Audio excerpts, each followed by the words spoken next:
Yo. Episode 7, lucky number 7 of IntheAMwMC. It's your boy Michael Codrington. We in here. Tons of trades. Trades here, trades there, trades everywhere. The trade deadline is approaching in the National Basketball Association. I believe it's on Thursday. And we're seeing these trades go down.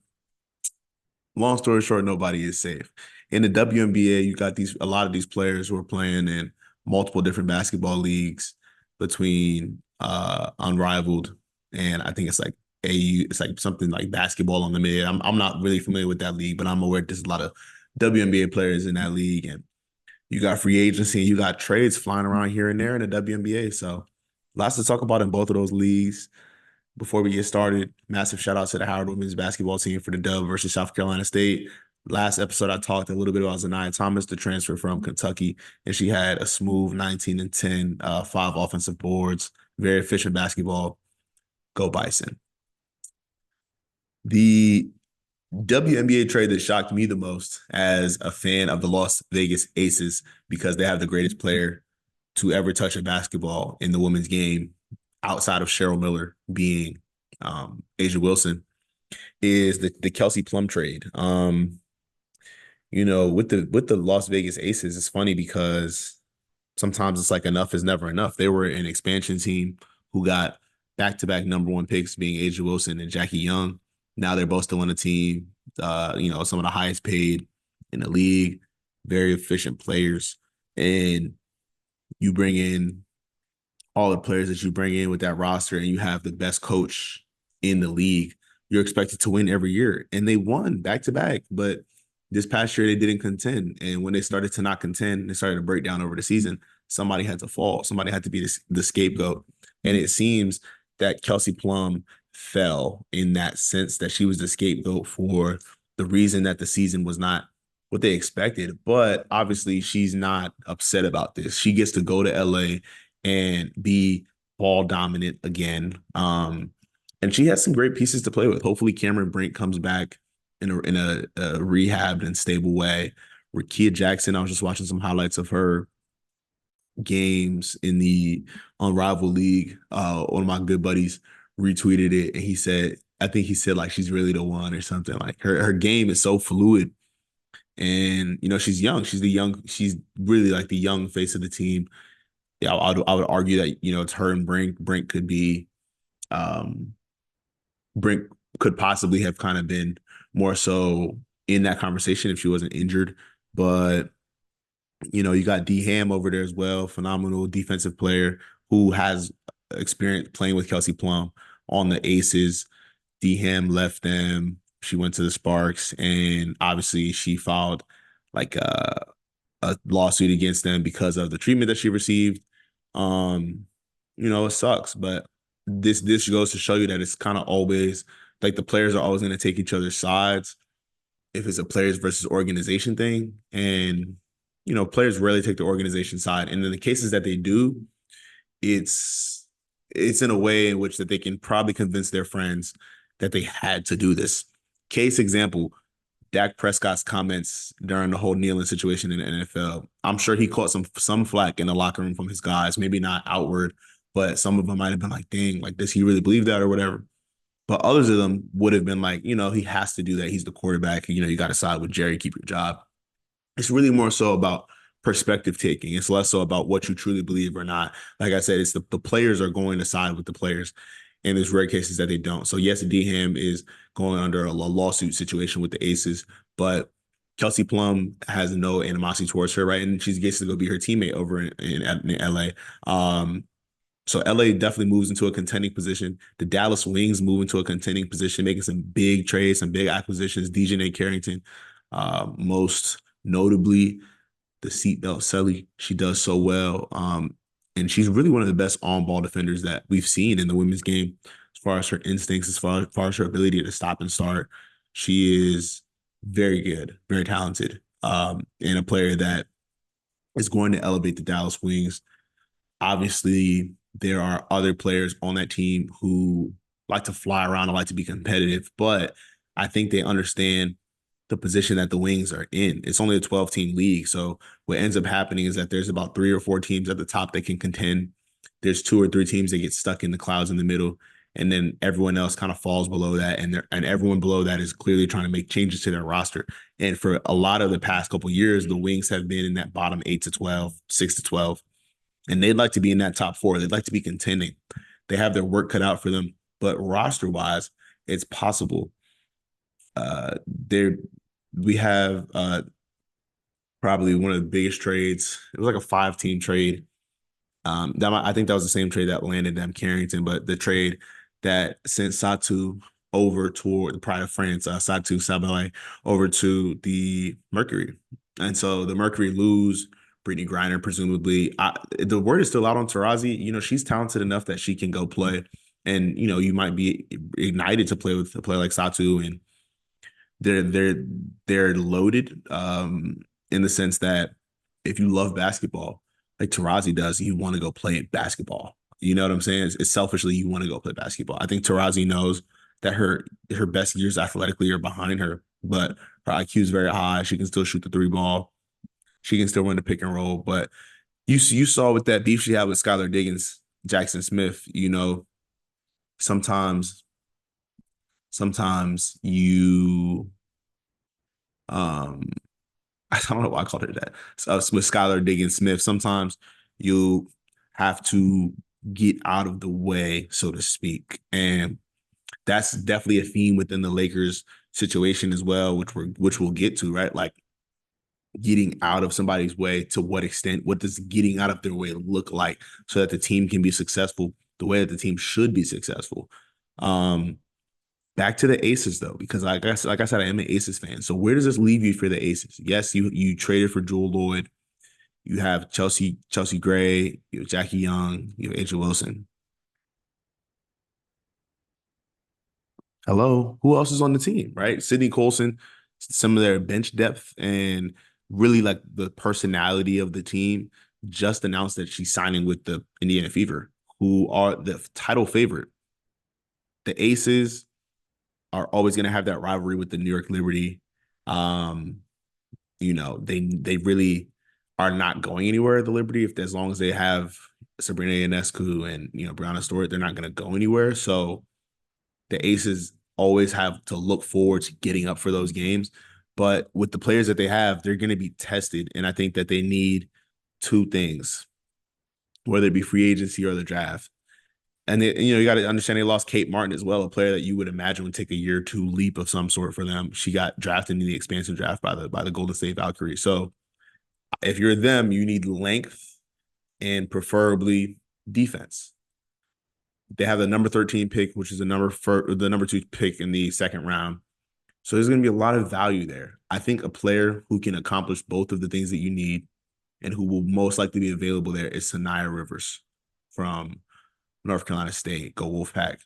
She's the alpha of their team. When you watch them play, they're in a lot of games that they shouldn't be in because she's the alpha of their team. And I saw her play last year against South Carolina, and the work that she was giving their backcourt on both sides of the ball, told me whenever Sanaya Rivers is eligible, the team's going to want her.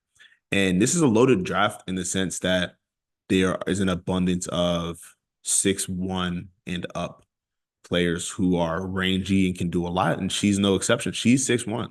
I think that she looks like 5'11", 6 even when you look at her on TV, but she's a legit 6'1".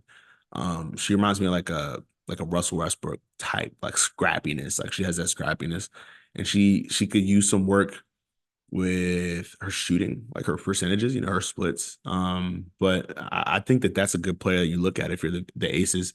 You think about culture, who can fit in, who's a hard worker, who's going to be like a lunch pail worker, get to it for your team. Probably Sanaya Rivers. Obviously, if Anissa Morrow drops to 13, you pick her. I'm seeing in some mock drafts they have her down that low. I just don't think that that's going to be a realistic mock draft after the March Madness tournament, because March Madness, if you believe in recency bias, and I'm sure recency bias does exist, if you believe in recency bias, then March Madness is the biggest benefit for women's players because the draft happens so quickly after March Madness happened. So if they just saw you killing, they're gonna be like, well, she's a killer. You know, they're not gonna spend months digging into your film and analyzing. And Stephen A. Smith is not gonna waste his time saying things about you that are most likely not true or most likely have nothing to do with your ability to play the game. It's not going to be like Laramie Tunzel, where time passes and someone wants to leak a video of you doing something, and now that impacts your draft. Just imagine if he could have gotten drafted right after his season ended. None of that stuff, would have impacted him in that way. He's not hurting. He was, most highest paid lineman and all that, but you guys get the point. Lots of pandemonium in the WNBA. It'll be interesting to see what it looks like when they come back, right? Players in new jerseys, players in new places. The beefs that may or may not travel throughout the team, throughout the teams, excuse me, right? There's a lot of SH word talking that goes on the court with women's basketball the same way that men's basketball does. And unfortunately, right now, our journalists are struggling with accurately covering the emotion that exists within women's sports in a way that has the necessary gravity, but also prioritizes entertainment, right? So like you're telling the story the correct way, you're telling it in the correct light, you're not misinterpreting something because you're afraid to say what it really is, right? When people don't know what something is, to make themselves feel better about it, they have to give it a name. They have to name it because now, okay, I'm scared of this thing. This is the unknown, but at least I know what it is, right? That way I can do something about it. That's the human psyche. And so I say all that to say that WNBA is shaking up big time. I'm excited to see it. Caitlin Clark is having the best offseason right now by doing nothing but being herself. I think that she's getting a lot of the layover effect of being Caitlin Clark because players are wanting to play with her. We knew this was going to happen, right? Players are coming from or going to the Indiana Fever in free agency, and you have to be a once in a lifetime player to get people who have played in places like Chicago and New York and Atlanta to go play basketball in Indiana. No disrespect to anybody from Indiana out there, but when you think about the player, right, the player and like their lives and all those kinds of things, it's not probably, if you had to rank all 12 teams, it's probably not number one in that sense. But then you think about basketball wise, okay, I can win a championship. I'm in the public eye. I can maybe leverage this into my next deal. Yes, I'm going to go play with Caitlin Clark. From that perspective, it makes perfect sense. And thinking about her having someone like DeWanna Bonner in the locker room, a true and proven vet, Aaliyah Boston she's gonna benefit wealthily from having someone like DeWanna Bonner in her locker room and on her team from a defensive standpoint. That length, right? Trying to contend with that if you're other teams, it becomes an issue. And I think that what's really cool is that Caitlin Clark could be at the helm of a revolutionization of basketball from the standpoint of playing a lot more five out and shooting, just like in the NBA. Like you're going to see, I think, a lot of like up and down, up and down. And yes, utilization of the pick and roll as always, and playing inside out still, but a lot more of the 3-point chucking.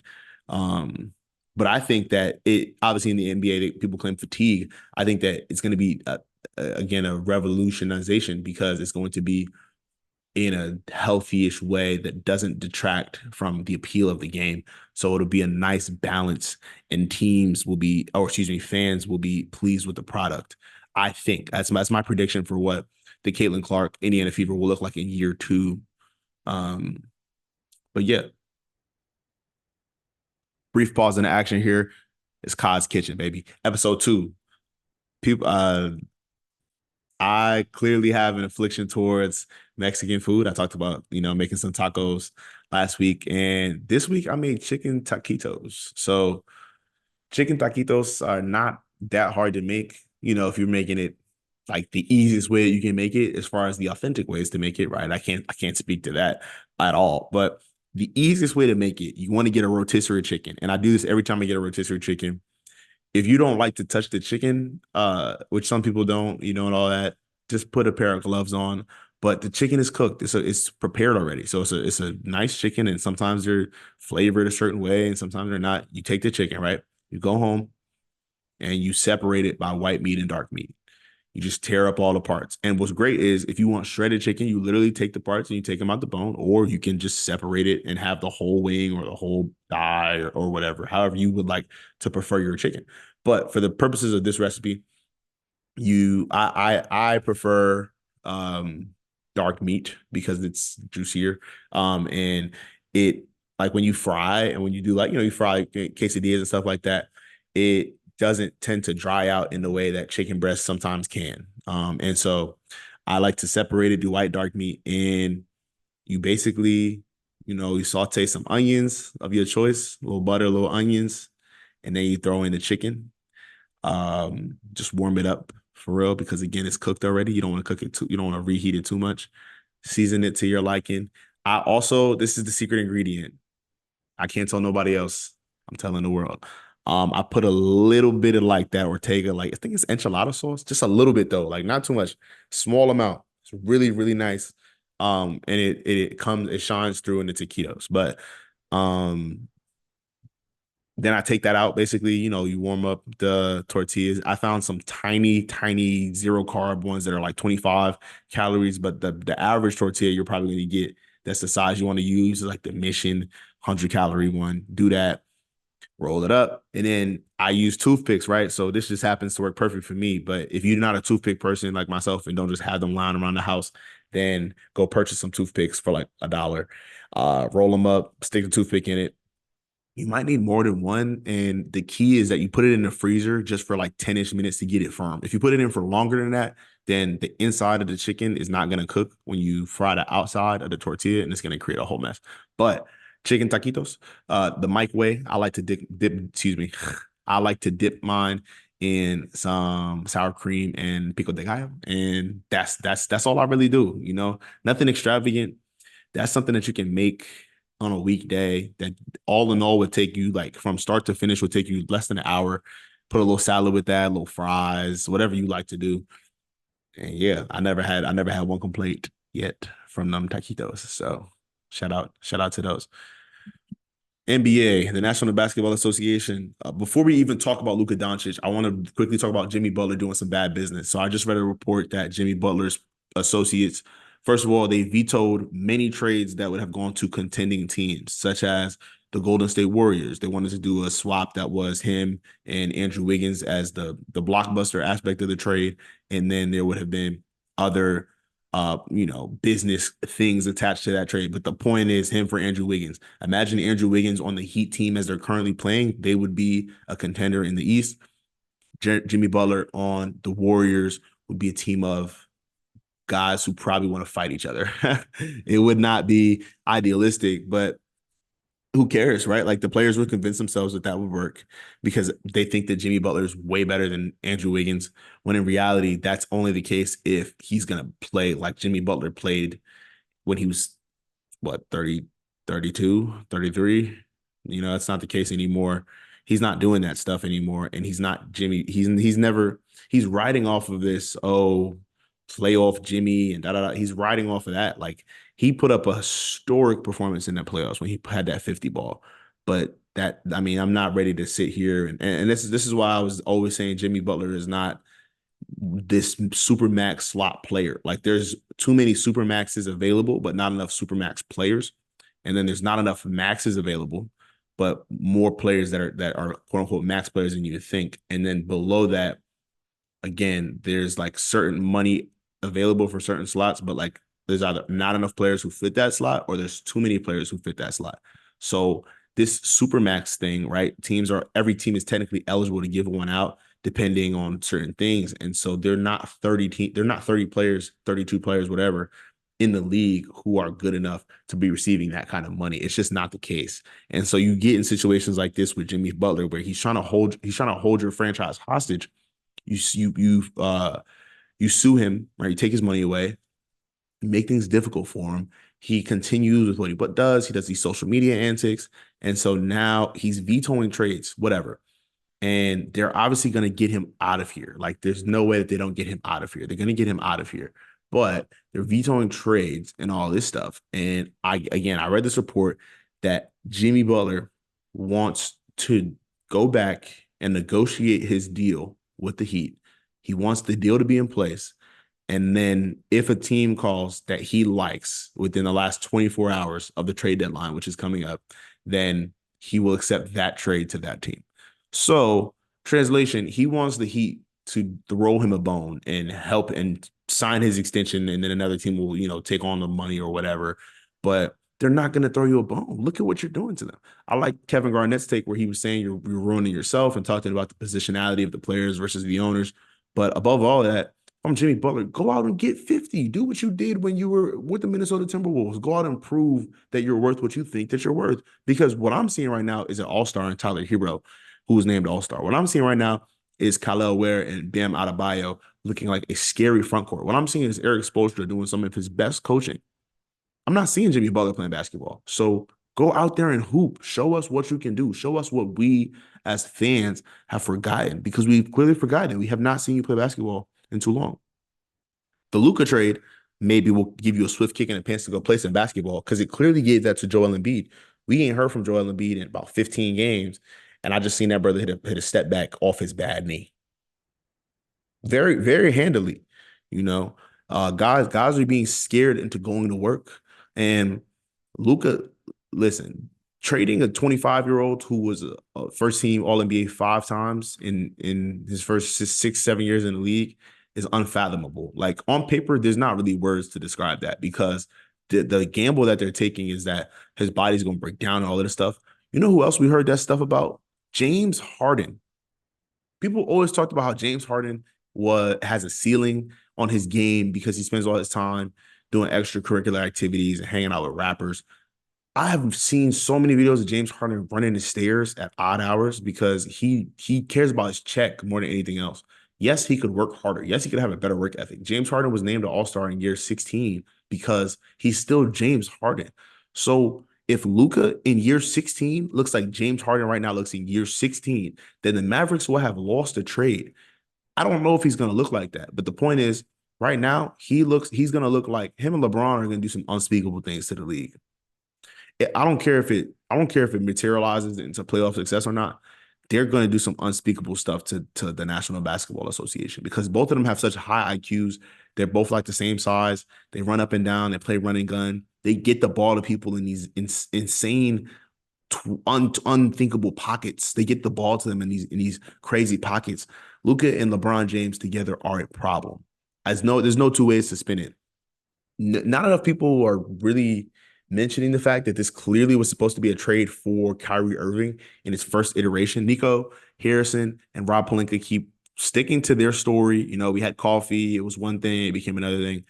You guys had coffee to talk about Kyrie Irving maybe 3 months ago, because even though he was a great asset to the Mavericks, they got to the finals and they didn't win. And so, again, to my point about the Aces, even though the Aces had finals in the back pocket, so it either made less or more sense depending on the philosophy you believe to make that move. The Mavericks have not won a championship since Dirk delivered their championship at the hands of LeBron James's defeat in 2011. So they are a little bit desperate to get this ring, but they also, like Nico Harrison, his ego is hurt. You see what Jalen Brunson is doing. You see what Kristaps Porzingis is doing. Your ego is hurt. So you're like, I need to make a move. I need to show that I'm not going to get egoed by these players. Jason Kidd is a fine coach, but you lost out on Rick Carlisle and having that longevity with that team because of whatever his relationship is or was with Luka Doncic. The managers have to manage. The owners have to own.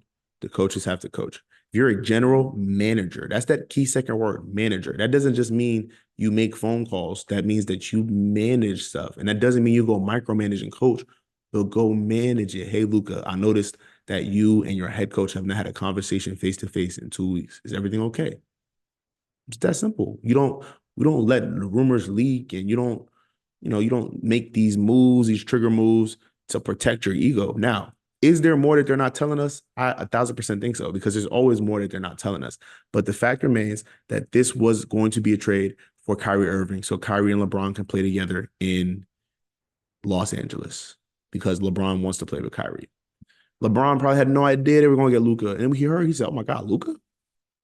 Now, the Mavericks look really nice on paper. I think that not even trying to be funny, I think the biggest thing holding the Mavericks back is Spencer Dinwiddie, because he likes to think it's the Spencer Dinwiddie show all the time. but on paper they look really nice. I like the idea of the 4-5 pick and roll with Lively or Gafford and Davis. I love Kyrie on ball. Somebody else can be on ball, but they need to maybe give them some pointers, like Jaden Hardy. They spent all that time trying to let Jaden Hardy score and let him just be like this 6-man type. But now, if they're asking him to be their one, essentially, they have to give him some pointers on that. It's possible. It's possible. They have a lot of pieces that can work on paper. Will it be this year? Who knows? I would love for Kyrie to get that though, and AD. I think that'd be awesome for both of those guys. Two of my favorite basketball players to watch in my lifetime. Um, Another big blockbuster trade that happened in the NBA that kind of went under the radar because this first trade happened was the trade that was achieved for De'Aaron Fox. De'Aaron Fox expressed that he wanted to go to the Spurs, and guess what? The Sacramento Kings granted him his wish.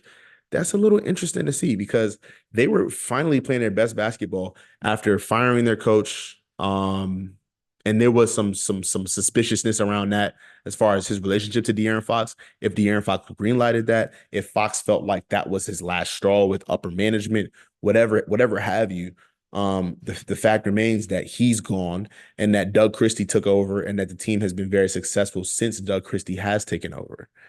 You do have to ask yourself, like I said, how much does this impact that and this and this and this. But when Fox requested his trade, he said, I want to go to the Spurs. Anywhere else is a rental. De'Aaron Fox is a great basketball player, but no one wanted to rent him because there's not a team, in my opinion, that's on the cusp that has the cap space to take him as a rental. There's not a single team that does. If you look at the Lakers and you consider the Lakers a fringe team, they wouldn't take him on just to not knowing that he's not gonna resign because they would have to have given up more than Anthony Davis, right? They would have had to given up like Connect or a player who was really producing for them this season, like Hachimura. I think Max Christie is gonna hurt. I'd hate to gloss over Max Christie and they'll think it's intentional because he's a Sparty, but Christie was really coming into his own on the wing as a defender and doing a little bit more with the ball than I think even he anticipated. So he'll hurt for the Lakers as a guy who's no longer there. But back to Fox. Fox throwing lobs to Wembanyama is going to feed families. But I think it's going to be interesting to see how much they use Fox on ball versus whatever bigger point guard they want to use because the Spurs have used Vassell, Keldon Johnson, Sohan, and Stephon Castle as point guards at different points in time. Will it just be this true rotation of whoever gets the ball, you're running with it, and we trust everybody, and we're all super skilled because they have a lot of supremely skilled guys on their team now? Or is it we have a real deal point guard killer at the one spot now? He's the point guard. Everybody else fitting around him. Wembanyama is also Wembanyama, so you have to fit in around him. Is that the case? We'll see. Popovich hasn't been on the sideline in a while, so it'd be cool to see him back on the sideline, being able to run some of this stuff, but also his health is paramount. His health is first. We hoping for you, hoping the best for you, Coach Pop. Peace and blessings to him and his family. To everybody out there, thank you for listening. It's the end of episode 7. This your man, Mike C. Adios.